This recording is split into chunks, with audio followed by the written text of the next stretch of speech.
శ్రీ చైతన్య నారాయణలో నాదొక సుదీర్ఘమైనటువంటి అనుభవం 20 సంవత్సరాలు.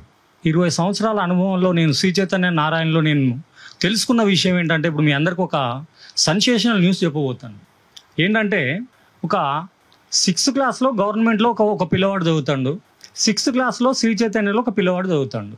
6th క్లాస్ గవర్నమెంట్ స్కూల్లో చదివే పిల్లవాడికి Telugu, Hindi, English, social, science 6 సబ్జెక్టులు బోధిస్తారు. శ్రీ చైతన్య నారాయణలో చదివేటువంటి 6th క్లాస్ విద్యార్థికి తెలుగు ఉండదు, హిందీ ఉండదు, ఇంగ్లీష్ ఉండదు, సోషల్ ఉండదు. 6వ తరగతిలో అడ్మిషన్కి రాగానే అడిగేది ఏంటంటే విద్యార్థిని, నువ్వు ఐఐటి అవుతావా, డాక్టర్ అవుతావా? ఐఐటి అవుతానో డాక్టర్ అవుతా అన్నాడు అనుకో, ఆ పిల్లవాడికి 6వ తరగతి నుంచి హిందీ, ఇంగ్లీషు, సైన్స్ ఇవన్నీ పక్కకు పెట్టి వాడు డాక్టర్ అయ్యేటువంటి పిల్లవాడికి 6వ తరగతి నుంచి ఇంటర్మీడియట్ వరకు వాడికి ఓన్లీ ఎంసెట్ సిలబస్ మాత్రమే 6వ తరగతి. ఆలోచించండి, 6th క్లాస్ నుంచి ఇంటర్మీడియట్ వరకు వాడికి 6వ తరగతి నుంచి కూడా డాక్టర్ సిలబస్ మాత్రమే చెప్తాడు. వాడికి తెలుగు పద్యం ఉండదు, ఓ హిందీ శ్లోకం ఉండదు, మిగిలినటువంటి సోషల్ స్టడీస్ ఉండదు.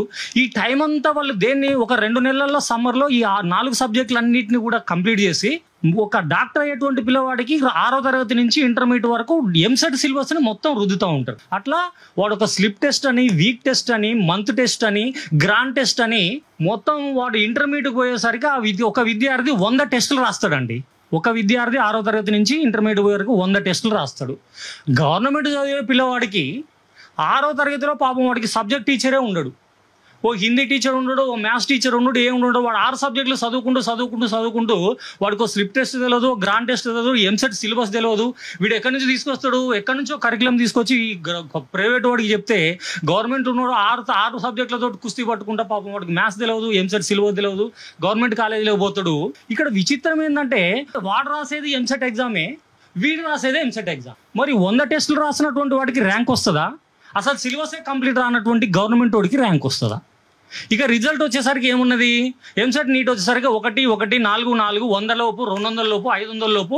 6వ తరగతి నుంచి ఇంటర్మీడియట్ వరకు 100 టెస్టులు రాసిన ప్రైవేట్ స్కూల్ విద్యార్థికి ఏమో ర్యాంకులు వస్తాయి. గవర్నమెంట్ స్కూల్లో చదువుకున్నటువంటి వాడికి ఒక్క ర్యాంకు లేదు. ఛాలెంజ్ చేస్తాను, 20 సంవత్సరాల నుంచి మీరు రికార్డ్స్ తీసుకొని చూడండి. గవర్నమెంట్ స్కూల్లో చదివినటువంటి ఒక్క విద్యార్థి కూడా ఒక ఐఐటి ర్యాంకు లేదు, ఒక మెడికల్ ర్యాంకు లేదండి. ఎక్కడ జరుగుతుంది ఈ లోపం? ఎన్సీఆర్టీ, ఎస్సీఆర్టీ గవర్నమెంట్ వీడికి పర్మిషన్ ఇస్తుంది నారాయణ శ్రీ చైతన్య వాడికి. అరే బోసిడీకే నువ్వు ఏం సబ్జెక్టులు చెప్తున్నావురా? Telugu, Hindi, English, social science 6 సబ్జెక్టులు చెప్పమంటే నువ్వు తీసుకుపోయి చేప పిల్లని రుద్దినట్టు మ్యాథ్స్, ఇంగ్లీష్ అని, మ్యాథ్స్, సైన్స్ అని రుద్ది వాడికి ఐఐటి ర్యాంకులు, ఈ ర్యాంకులు అడ్డగడుతున్నావు. నీకు పర్మిషన్ ఇచ్చింది ఏం చెప్పమని? 6 సబ్జెక్టులు చెప్పమని. మ్యాథ్స్ టీచర్, సైన్స్ టీచర్ ఉంటాడు కానీ హిందీ టీచర్ ఉండడు, తెలుగు టీచర్ ఉండడు. ఎందుకున్నాడు అంటే, వాడు 2 నెలల్లో సిలబస్ మొత్తం కంప్లీట్ చేసి వాడు మెటీరియల్ ముఖాన్ని పడగొడితే సబ్జెక్టులని పక్కకు పోతే వాడు ఏం చదువుతాడు? 6వ తరగతి నుంచి ఇంటర్మీడియట్ వరకు హాస్టల్లో ఉండి ఉదయం నుంచి సాయంత్రం వరకు ఎంసెట్ సిలబస్ తోటి కుస్తీ పడతాడు. ఇక ర్యాంకులు ఎందుకు రావు నీకు? గవర్నమెంట్ వాడికి పాపం వాడికి సిలబసే కాదు, అక్కడ టీచరే ఉండడు, ర్యాంకులన్నీ వీడికి. ఇక్కడ జరిగే విద్యా బ్లాక్ మార్కెట్ దోపిడీ ఏంటంటే, గవర్నమెంట్ ఎన్సీఆర్టీ, ఎస్సీఆర్టీ నీకు స్కూల్ టైమింగ్స్ ఇచ్చింది, గవర్నమెంట్ జియో ఇచ్చింది. నా దగ్గర జియో అన్నీ ఉన్నాయి. నువ్వు స్కూల్లో ఏం చెప్పాలి? స్కూల్ తరగతికి సంబంధించిన పుస్తకాలు చెప్పాలి. ఆర్ఎస్ అగర్వాల్ పుస్తకం ఎవరు చెప్పమన్నారా నీకు? ఏడ పర్మిషన్ ఇచ్చిండ్రా నీకు? ఐఐటి అంటాడు, ఎలైట్ అంటాడు, ఐసీ బ్యాచ్ అంటాడు, వాడికి 3 లక్షల ఫీజు కట్టమంటాడు. పిల్లగాన్ని తీసుకుపోయినావా? ఇగో మీ వాడిని ఎలైటీలో, స్పేస్లో, ఐసీలో దీనికి కొన్ని పేర్లు పెడతాడు. పెట్టి వాడు ఏమంటాడు? ఇగో 2 లక్షల ఫీజు అయితే 3 లక్షల ఫీజు అవుతుంది అంటాడు.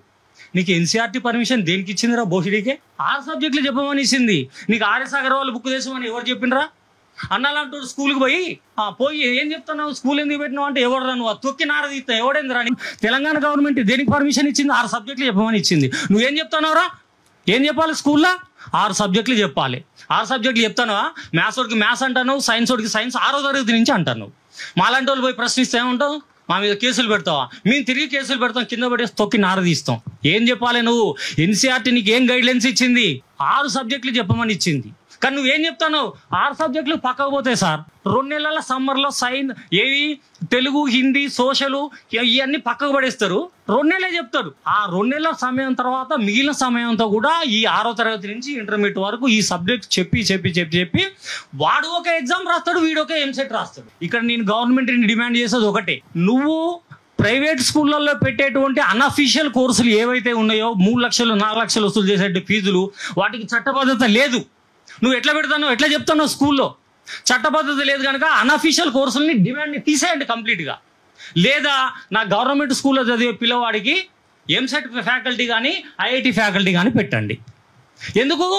ఇద్దరు ఒకటే ఎగ్జామ్ రాస్తున్నారు, ఇద్దరు వాడికి ఏం పాపం సిలబసే కావట్లేదు. అక్కడ నువ్వేమో 6వ తరగతి నుంచే సిలబస్ కంప్లీట్ చేసి నువ్వు ఐఐటి అవుతావా డాక్టర్ అవుతావా అని చెప్పేసి ఒక విషయం గుర్తుంచుకోండి మిత్రులారా, ఎక్కడ స్కూల్కైనా కానీ అది సిబిఎస్ఈ కానీ స్టేట్ స్కూలే కానీ ఇంటర్మీడియట్ కానీ గవర్నమెంట్ ప్రిస్క్రైబ్ చేసినటువంటి టెక్స్ట్ బుక్స్ ఏవైతున్నాయో స్కూల్ టైమ్స్లో నువ్వు అదే చెప్పమని చెప్తాను, అదే చెప్పాలి సార్. వీళ్ళు ఏం చెప్తారు?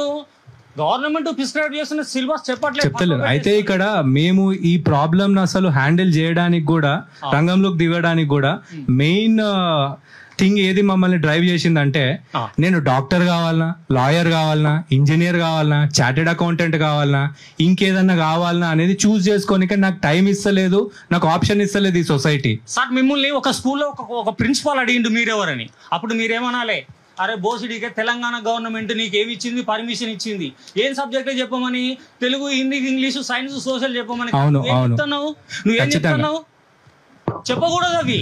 నేను గవర్నమెంట్కి రిక్వెస్ట్ చేసేది ఒకటే, అన్అఫీషియల్ కోర్సులు అనేటువంటివి ప్రైవేట్ స్కూళ్ళలో నిర్వహించరాదు. దీనికి చట్టబద్ధత లేదు, రాజ్యాంగం ఒప్పుకోదు, జియో ఒప్పుకోదు. తీసేయాలి, అన్అఫీషియల్ కోర్సులు అనేది తీసేయాలి. గవర్నమెంట్ స్కూల్లో చదివేటోడికి ఐఐటి మెడికల్ ఫ్యాకల్టీ అన్న పెట్టాలి. అంటే ఇప్పుడు ప్రైవేట్ స్కూల్లో మీకు ఫీజు ఎందుకు ఇస్తున్నారు? వీడు ఐఐటి అని నీట్ అని చెప్పేసి వాటికి సపరేట్ పేర్లు పెట్టబట్టే వాళ్ళకి ఫీజు కడుతున్నారు. మీ చట్టబద్ధత లేదు. అయితే మీరు స్టార్టింగ్ లో చెప్పిన ఒక పాయింట్ లో ఏమన్నారు అంటే గవర్నమెంట్ స్కూల్లో పరిస్థితి ఇట్లా అయ్యింది అని అన్నారు. కానీ ఆ పరిస్థితి అట్లా కావడానికి కారణం ఈ కార్పొరేట్ మాఫియానే. మరి అక్కడ ఉన్నటువంటి గవర్నమెంట్ స్కూళ్లను నిర్వీర్యం చేసి ప్రైవేట్ స్కూల్ పక్కనున్న ప్రైవేట్ స్కూల్లో జాయిన్ అయ్యే విధంగా ప్రతి ఒక్కరు కూడా ఈ స్కీమ్ ని అట్లా డిజైన్ చేశారు కాబట్టి అవి మూతపడే పరిస్థితికి. ఒక్క విషయం చెప్తే వినండి, ఇప్పుడు ఈ ప్రైవేట్ స్కూళ్ళల్లో వీడు 3 లక్షలు 4 లక్షలు తీసుకునేటువంటి అన్అఫీషియల్ కోర్సులకు చట్టబద్ధత లేదు కదా, వాటిని మూపిస్తే ఆ స్టూడెంట్ ఎక్కడికి పోతాడు? గవర్నమెంట్ పోదు. అంతే ఖచ్చితంగా. ఈ రోజు పేరెంట్స్ అందరూ కూడా క్వాలిటీ ఎడ్యుకేషన్ అనేది వస్తే వీళ్ళ దగ్గరికి పోరు.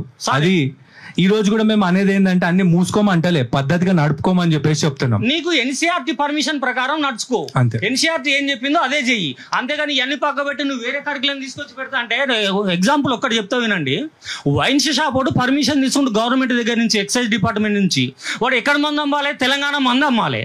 వాడు మహారాష్ట్ర మందు తీసుకొచ్చి అమ్మితే ఏం చేస్తాడు? ఎక్సైజ్ డిపార్ట్మెంట్ సీజ్ చేస్తాడు. ఇక వీడు చేసేది అదే, మనం చేసేది కూడా సీజ్ చేయాలి. మా కోర్సు చెప్పట్లే, మా కరికులం చెప్పట్లే, నువ్వు దీన్ని సీజ్ చేయాలి.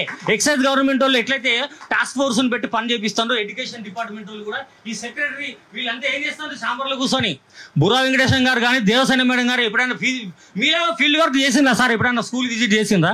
ఏం చేస్తారు సార్? మరి అమ్ముడు పోతే మాలాంటి వాళ్ళం అమ్ముడు. ఇదే ట్యాంక్ మనం ఇదే ఈ అన్అఫీషియల్ కోర్సులు తీసేంత వరకు ఆమర నిరాహార దీక్ష చేస్తా అన్న ఆధ్వర్యంలో. నేను చెప్తున్నా కదా, అన్అఫీషియల్ కోర్సులని గవర్నమెంట్ నుంచే మనం ఉత్తర్వులు ఇవ్వాలి. వీళ్ళకి స్కూల్ వాళ్ళకి గవర్నమెంట్ వాళ్ళు ఉత్తర్వులు ఇవ్వాలి. ఎవరు ఇవ్వాలి? ఎడ్యుకేషన్ డైరెక్టర్ ఇవ్వాలి, ఎడ్యుకేషన్ సెక్రటరీ ఇవ్వాలి, ఎడ్యుకేషన్ వాళ్ళు ఉన్నటువంటి వాళ్ళు అన్అఫీషియల్ కోర్సు పెట్టని రన్ చేసి వారం రోజుల్లో ఎక్సైజ్ డిపార్ట్మెంట్ ఎట్లయితే విజిట్ చేస్తారో వీళ్ళు విజిట్ చేసి స్కూల్ని సీజ్ చేయాలి. వారం రోజులు నీకు టైం. మనం స్కూల్లోకి పోయినప్పుడు ఎన్సీఆర్టీ ఏ సబ్జెక్ట్ చెప్పమని చెప్పిందో, ఏ నెలలో ఏ కరికులం ఇచ్చిందో అదే కరికులం ఉండాలి. అది కాకుండా నువ్వు వేరే చెప్పినావు అనుకో, ఇమీడియట్గా స్కూల్ని సీజ్ చేసి పడి. ఈ స్కూల్ కనుక సీజ్ చేసి ఇవన్నీ నిర్వహించకపోతే ఈ క్రాంతి కుమార్ సార్ గారి ఆధ్వర్యంలో ఇదే ఇందిరా పార్క్ లో ట్యాంక్ బండ్ మీద అన్నట్టుగా మా ప్రాణాలు దారబోసైనా కానీ తెలంగాణలో బ్లాక్ మార్కెట్ ని అరికడతాం. ఖచ్చితంగా ఎడ్యుకేషన్ ని బ్లాక్ మార్కెట్ చేస్తాం సార్ వీళ్ళు. అయితే ఒక విషయం మీరు ప్రస్తావించారు కాబట్టి పర్సనల్ గా మాట్లాడుతున్నారు. మీరు ఈ పాయింట్ రేజ్ చేశారు కాబట్టి నేను చెప్తున్నా, గవర్నమెంట్ ఆఫీసర్స్ పేర్లు కూడా మీరు తీసారు. ఈ రోజు ముఖ్యమంత్రి గారు మొన్న మీటింగ్ పెట్టిర్రు, అది చేస్తా ఇది చేస్తా అని పెద్ద పెద్ద మాటలు మాట్లాడిర్రు. జస్ట్ ఒక చిన్న ప్రెస్ మీట్ పెట్టి ఎవడైనా ఈ గవర్నమెంట్ ఆర్డర్స్ని అతిక్రమించి స్కూల్స్ కనుక రన్ చేస్తే తొక్కి నార తీస్తా అని ఒక స్టేట్మెంట్ ఇచ్చుంటే ఈరోజు పిల్లల మీద ఇంత ప్రెషర్ అనేది ఖచ్చితంగా ఉండేది కాదు. అది చేత కాదు కానీ ఏమేమో మాట్లాడుతుర్రు. వీటన్నిటి గురించే మనం ఈ 12 డిమాండ్స్ ఏవైతే పెట్టుకున్నామో వాటితోని ముందుకెళ్తున్నాము. చాలా ఉన్నాయి, బట్ ప్రస్తుతానికైతే ఈ ఇష్యూకి వరకు 12 పెట్టుకున్నాము. కోచింగ్ సెంటర్ కి కూడా సంబంధించి సెంట్రల్ గవర్నమెంట్ రూమ్స్ చాలా ఉన్నాయి.